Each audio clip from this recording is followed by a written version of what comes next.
Сәлеметсіздер ме, құрметті оқушылар? Пластикке екінші рет өмір сыйла атты онлайн вебинарымызға қош келдіңіздер. Бүгін вебинарымызда келесі сұрақтарды қарастырамыз. Пластик дегеніміз не? Пластиктің қандай түрлері бар? Пластик қоршаған ортаға қалай әсер етеді? Пластикті алмастырушы баламалар. Пластик түрлерін қайда тапсыруға болады? Пластикпен дүние жүзі қалай күресуде? Пластик дегеніміз не? Пластик, пластмасса, пластикалық материалдар. Құрамында бұйымдарды дайындау кезінде созылғыштық немесе жоғары иілгіштік, пайдалану барысында шыны тәріздес немесе кристалдық қалпын сақтайтын полимер бар материалдар. Пластмассалардың кез келгенінің түп негізін полимерлер құрайды. Ең бірінші пластмассаны 1855 жылы ағылшын металлургы және өнертапқыш Александр Паркс ойлап тапқан. Оны паркезейн деп атаған. Пластикті негізінен органикалық шикізаттан, табиғи газдан, көмірден және ауыр мұнай фракцияларынан тұратын химиялық реакциялар тізбегі арқылы өндіріледі. Полимерлеу жағдайын өзгерту арқылы химиктер қажетті қасиеті бар пластиктерді алады. Жұмсақ немесе қатты, мөлдір немесе мөлдір емес және тағы басқалары. Қазіргі кезде өмірімізді пластиксіз елестету өте қиын. Әр алуан материалдардың жақсы қасиеттері пластмассалардан табылады. Сондықтан техникалық көптеген мәселелерді шешкенде пластмассалар ең керекті, тіпті баламасы жоқ материал болып саналады. Мысалы, болатты алатын болсақ, ол өте берік, бірақ меншікті салмағы ауыр, мөлдір емес, электрден қорғай алмайды. Ағашты алсақ, ол жеңіл, бірақ берік емес, шіритін материал. Ал пластмассалар осы күрделі талаптардың барлығына жауап бере алады. Олардың арасынан берік те жеңіл, мөлдір және сынбайтын, электрден қорғағыш қасиеттері жоғары және басқа да сапалы қасиеттері бар түрлері кездеседі. Пластиктің қандай түрлері бар? Жалпы пластиктің 7 түрі бар екен. Оның маркировкасы арқылы біз пластиктерді айыра алады екенбіз. Бірінші пластик түрі полиэтилен терефталат деп аталады, немесе оны PET деп те атауға болады. Екінші пластик тығыздығы жоғары полиэтилен, немесе оны HDPE деп атайды екенбіз.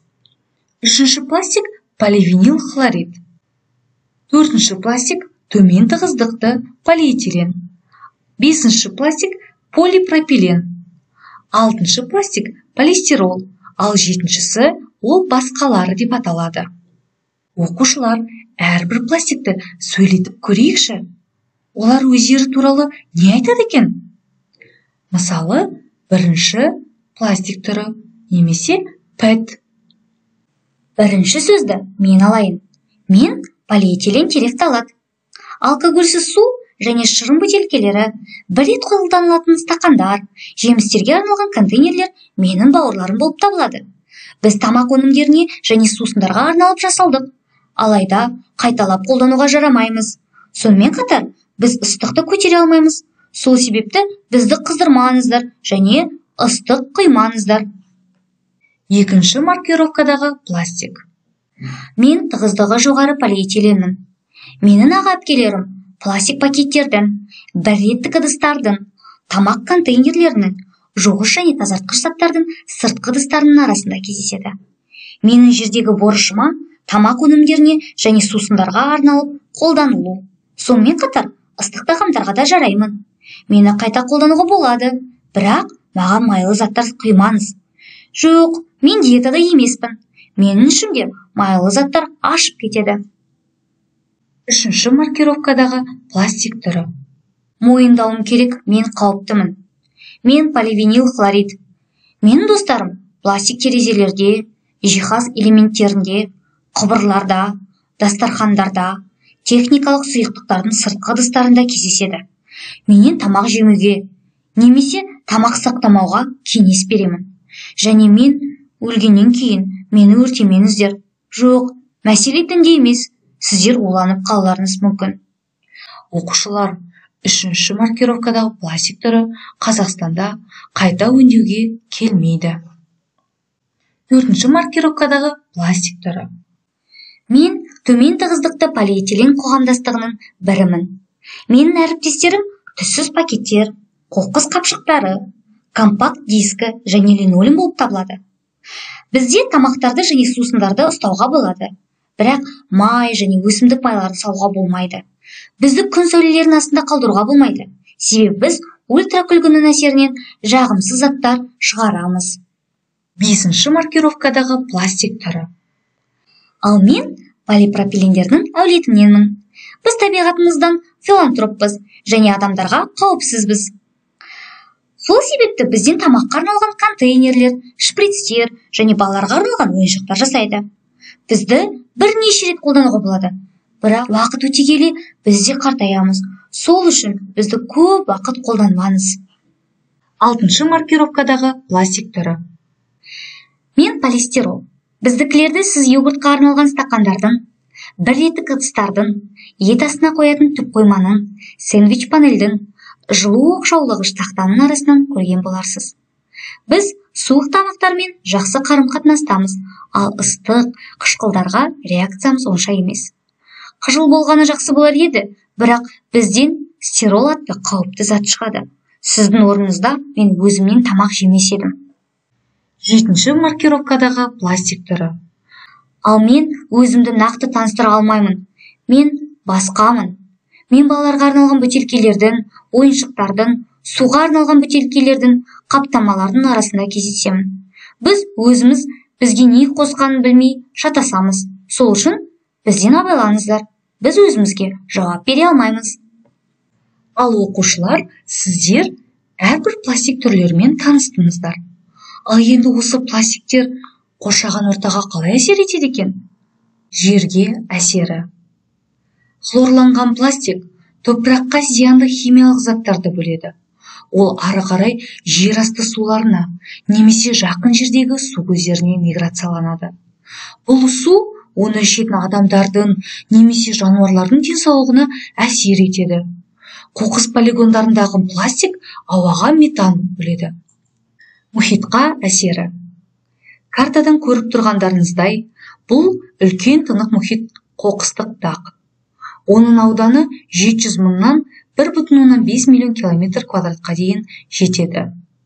Бұл қоқыстық дақ антропогендік факторлардың әсерінен тынық мұхитының солтүстігінде жинақталды.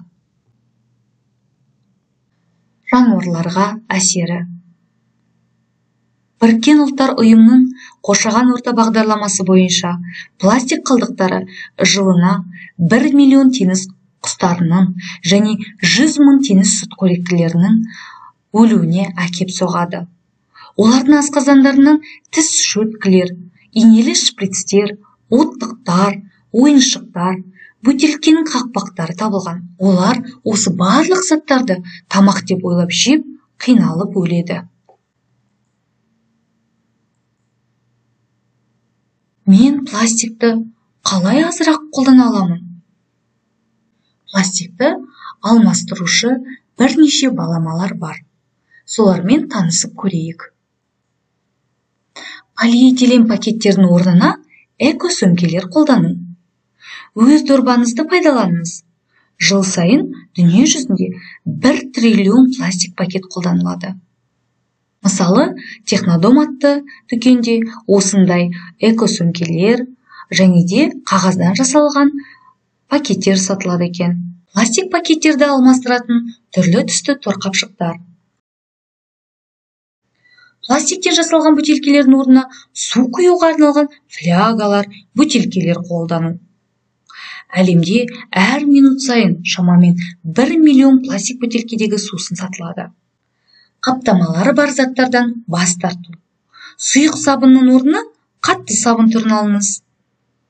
Бір реттік пайдаланылатын стақандардың орнына көп мәрте қолданылатын тамблерлер қолдану.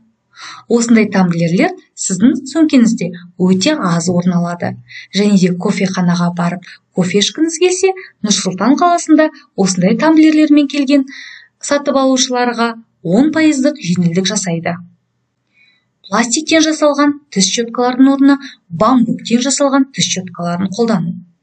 Әрбір қазақстандық жылына 3 рет тіс щеткасын ауыстырған жағдайда қоршаған ортаға 120 грамм пластик лақтырады. Яғни барлық қазақстандық 2160 тонна пластик шығарады. Ал су шығындарын есептесек, әрбіреуі 5,4 литр су жұмсайды. Барлығына 97,2 миллион литр су кетеді. Құлақты тазартатын пластикті мақта таяқшаларын алмастыратын мимияки немесе бамбукты мақта таяқшаларын қолдану.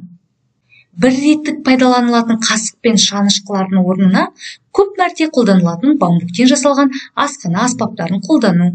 Бір реттік пайдаланылатын түтікшелердің орнына көп мәрте қолданылатын металдан, бамбуктен немесе шыныдан жасалған түтікшелерді қолдану. Жалпы, бұндай түтікшелерден бас тартқан жөн. Американдықтар күніне 500 миллион пластик түтікшел лақтырады екен. Мен пластик түрлерін қайда тапсыра аламын? Бұл сұрақтың жауабы бар. Экосити бағдарламасы Қазақстан бойынша жұмыс жасайды. Экосити бағдарламасын сіздер өздеріңіздің смартфондарыңызға жүктеп ала аласыздар.